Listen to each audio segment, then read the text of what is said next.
The scripture this morning is from the Gospel of John, chapter 21, verses 1 through 15. Listen for God's word to you. This was after Easter, by the way. Jesus showed himself again to the disciples by the Sea of Tiberias. And he showed himself in this way. Gathered there together were Simon Peter, Thomas called the twin, Nathanael of Cana in Galilee, the sons of Zebedee, and two other disciples. And Simon Peter said, "I'm going fishing." And they said to him, "Well, we'll go with you." And they went out and they got into the boat, but that night they caught nothing. Just after daybreak, Jesus stood on the beach. But the disciples did not know it was Jesus. And Jesus said to them, "You have no fish, have you?" You can imagine how thrilled they might have been to have a stranger. They said no.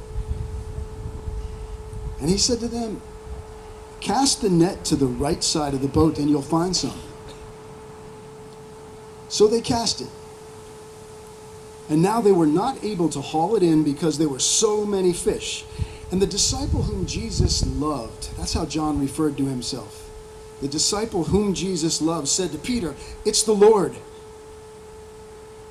And when Peter heard that it was Jesus, he put on his outer garment, for he had taken it off, and he jumped into the sea. But the other disciples came in the boat, dragging the net full of fish, for they were not far off the land, about 100 yards off. When they got ashore, they saw a charcoal fire there, with fish already on it, and some bread.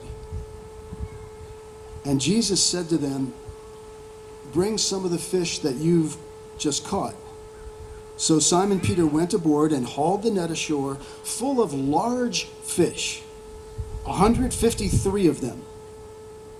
And though there were so many, the net was not torn. And Jesus said to them, "Come and have some breakfast." Now none of the disciples at this point dared ask him, "Who are you?" because they knew it was Jesus. Jesus came and took the bread and gave it to them and did the same with the fish. And this was now the third time that Jesus appeared to the disciples after he was raised from the dead.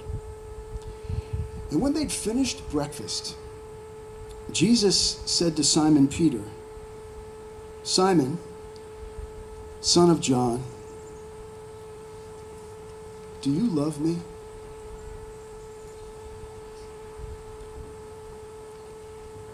And Simon said to Jesus, "Lord, you know that I love you." And then Jesus said, "Feed my lambs." And then a second time Jesus said to him, "Simon, son of John, do you love me?" And Peter said to him, "Yes, Lord, you know that I love you." And Jesus said to him, "Tend my sheep." And then Jesus said to him a third time, "Simon, son of John, do you love me?" And he said, "Lord, you know everything. You know that I love you." And Jesus said to him, "Feed my sheep." And Peter felt hurt because Jesus asked him the third time, "Do you love me?" And Jesus then said, "Very truly I tell you, when you were younger, you used to fasten your own belt and go wherever you wished. But when you grow older, you will stretch out your hands, and someone else will fasten a belt around you and take you where you did not wish to go." And Jesus said this to indicate the kind of death by which he would glorify God. And after this, Jesus said to Peter, "Follow me."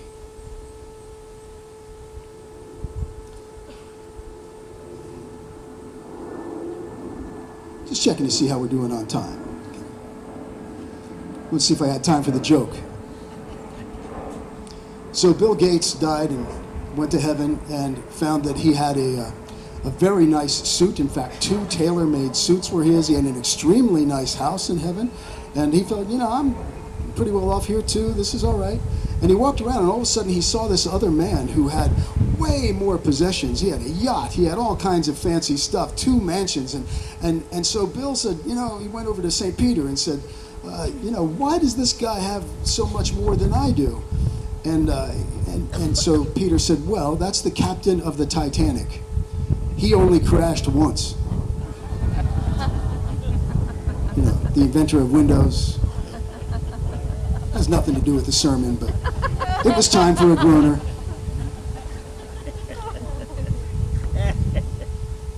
So today's message is going to focus on some things that we learned through this encounter with Peter. But before we look at Peter, I want to say just a few things about the fact that Jesus had disciples at all. As most of you know, one of the first things Jesus did when he stepped fully into his public ministry at about age 30 for 3 years that culminated in him dying on the cross, one of the first things he did was gather a bunch of disciples. They were people who would walk with him closely. And there were 12 men, all know the 12 guys, and there were also many women who were disciples. That's very, very clear. But the fact that there were disciples at all show us a few things. First, following Jesus is a path. And I've made this point many times since I've been here. It's a path. It's not just a matter of believing in God or believing that there's a higher power or there's something out there watching over us. I mean, that's a great place to start. It's beautiful. But following Jesus, which is how I would define what it means to be a Christian, is a matter of being on a specific path in which we learn to know and experience God in the same way that Jesus did. And that path requires commitment. It requires the practice of some spiritual disciplines like prayer and meditation. And I know some of you hate the word discipline, and it makes you think of it's going to be some austere, self-denial, austerity thing. Discipline doesn't have to be joyless. It's just the specific things you do to increase the chances that something vital and alive might happen within you and between you and God. A friend of mine had a sign on her kitchen wall that I loved. It said, "You either experience the pain of discipline or the pain of regret. Make your choices wisely."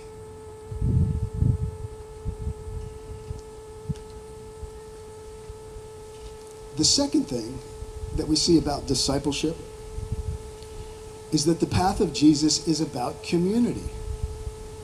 He called a bunch of people to do this together. And I'm not going to say much more about that, but it's really important. Unless you're called to be a hermit, and there are a few people who are called to be, experience that kind of long-term solitude as their spiritual practice, but not many of us. So unless you're called to be a hermit, then none of us are meant to try to do spirituality on our own. We need each other. I would say, while I'm the first one, as you know, to say it's fine if you miss church. There are other things that happen on Sunday mornings. I get it. But we really do need, for our own spiritual well-being, to be doing this together.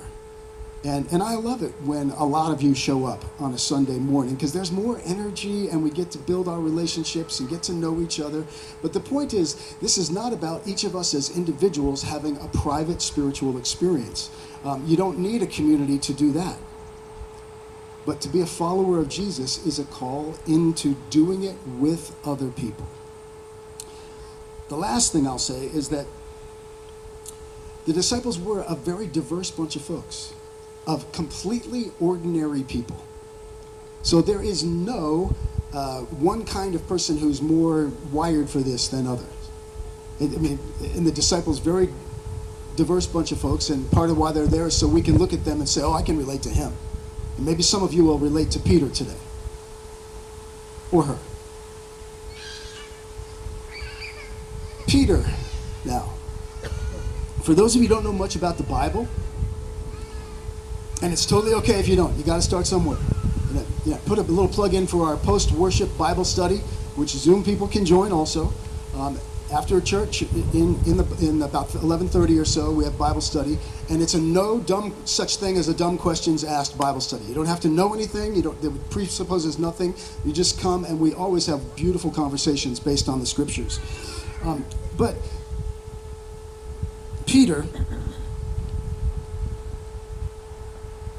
was a blue-collar guy. He was a working fisherman.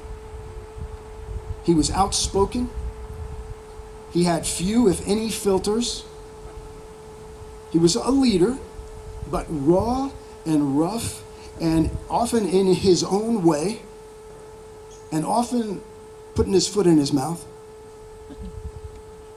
or saying things that he might have intended and meant but couldn't back up.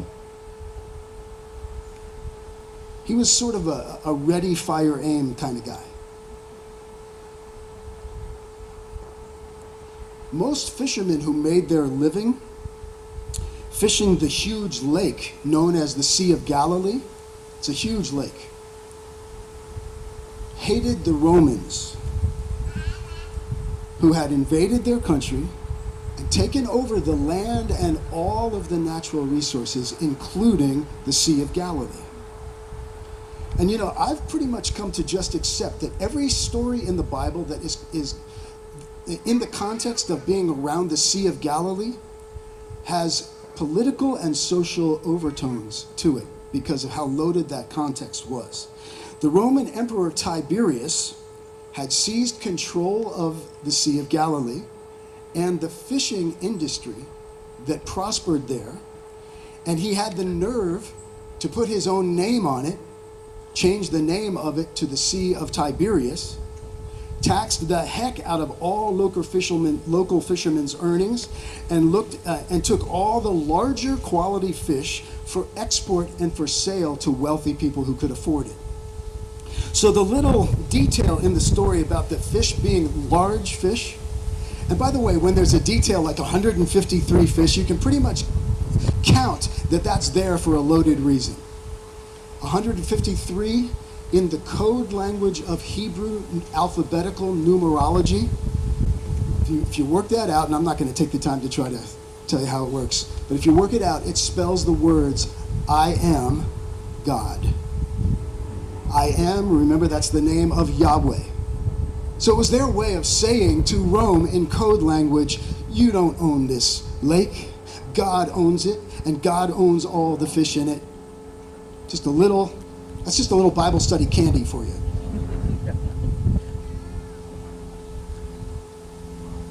Peter was bold for Jesus.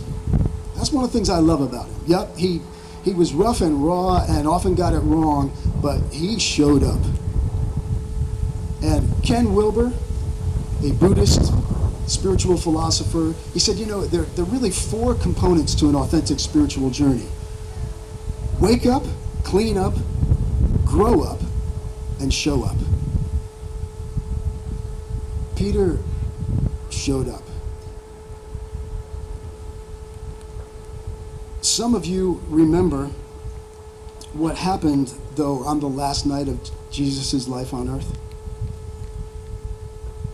When they were in the upper room having that Last Supper together,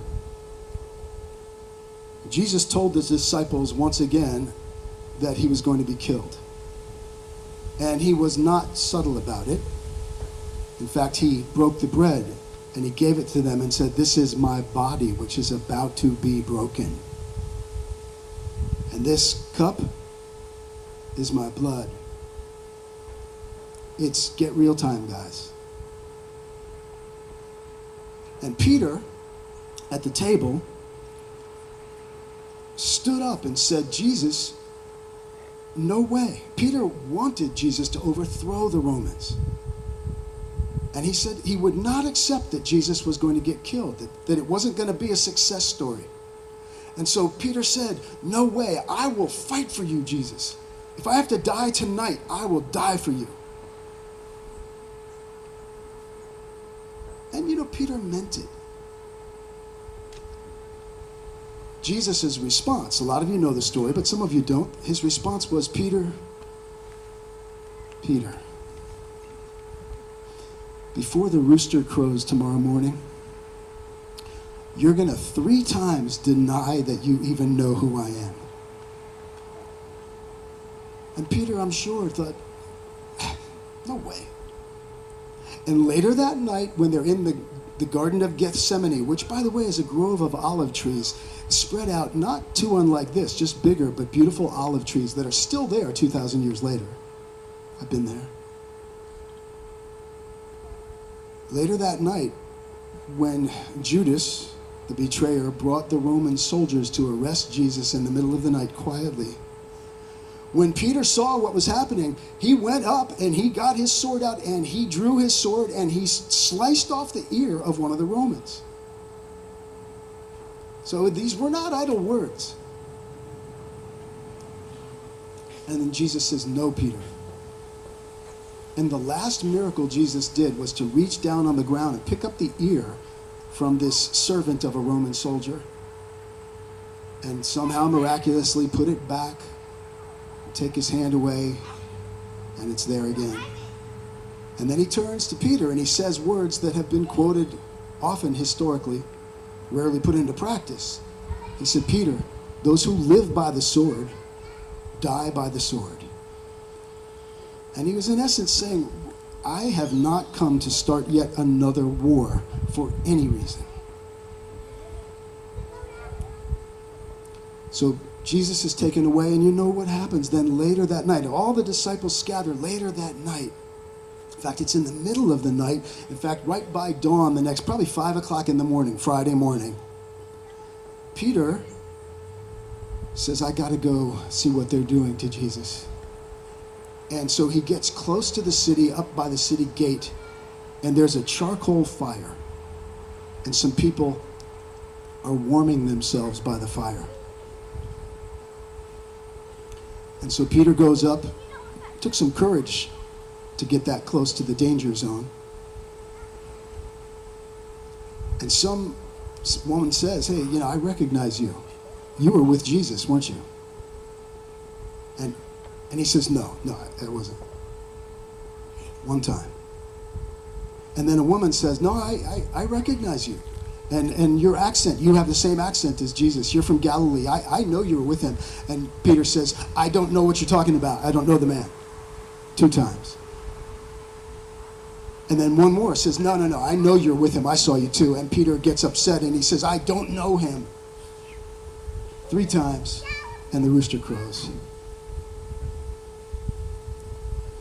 And Peter goes off into probably the most intense shame spiral of his life to that point. Which is why a few days later on Easter morning, when Jesus appears first to Mary, and they finish their conversation, and she says, now go tell all the guys and Peter. I've pointed this out before. Why did Peter get pointed out specifically? Because Peter needed to be pointed out specifically. All right, so now we're into our text for today in this strange conversation.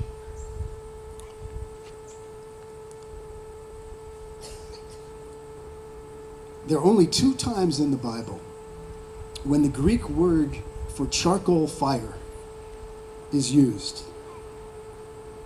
The first is in Peter's denial around that fire. And the only other one is in this breakfast charcoal fire on the beach with Jesus. And just as Peter denied 3 times knowing Jesus at that first fire, Jesus asks him 3 times, do you love me, Peter? And Peter says, yes. And Jesus each time says, well, then feed my lambs, and we'll end with that. But here's the gold that we can mine from this. The amazing grace of God gives us chances to revisit the very places in our lives where we blew it most painfully. And gives us new chances this time to get it right, or to do it better, or to show that we've learned from our mistakes and to make a different choice. And that's how the shame eventually just gets washed away. To be blunt, let's say someone here was unfaithful in a relationship. Grace means having opportunities either in the same relationship or in a new relationship to be around the second charcoal fire. And this time to be faithful. You know, I think one of the most romantic things, especially for those of you who come to church but your spouse doesn't, when you go home and they say, well, what was the message about? You can say, honey, you may not have been my first rodeo, but you are my second charcoal fire.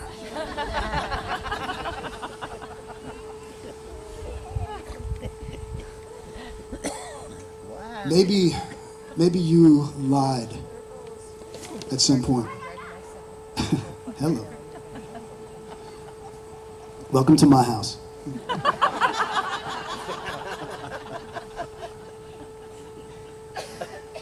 Maybe you lied at some point.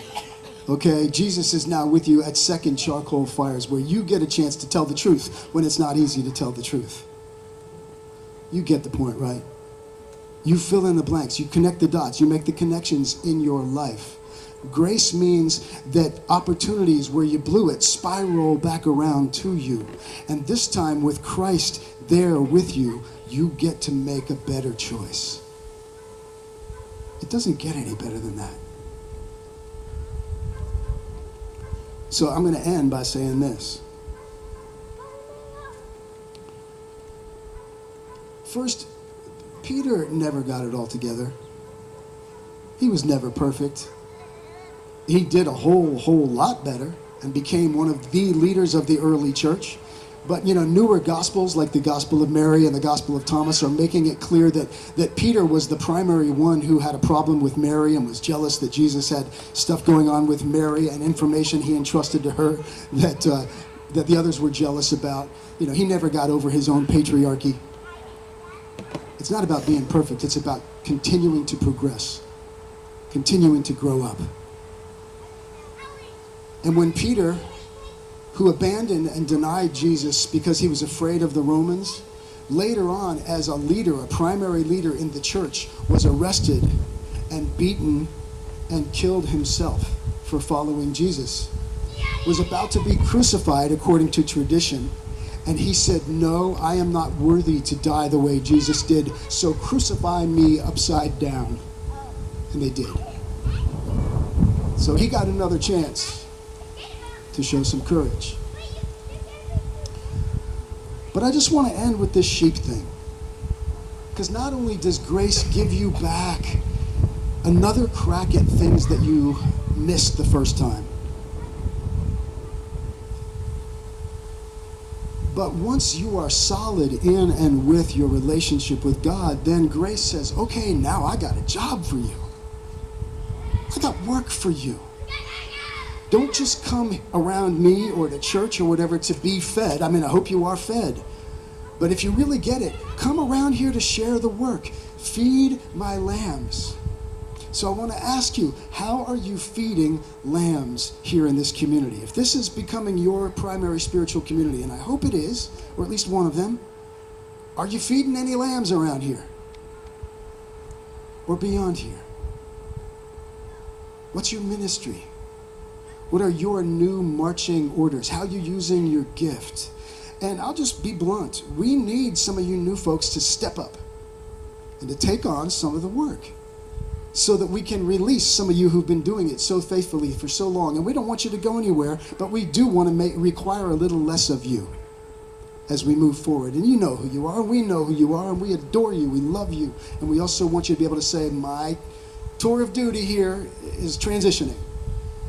That won't happen unless more of us say, okay, yeah, I'm ready. And the only requirement is that you do your best and you want to be close to God. That's all.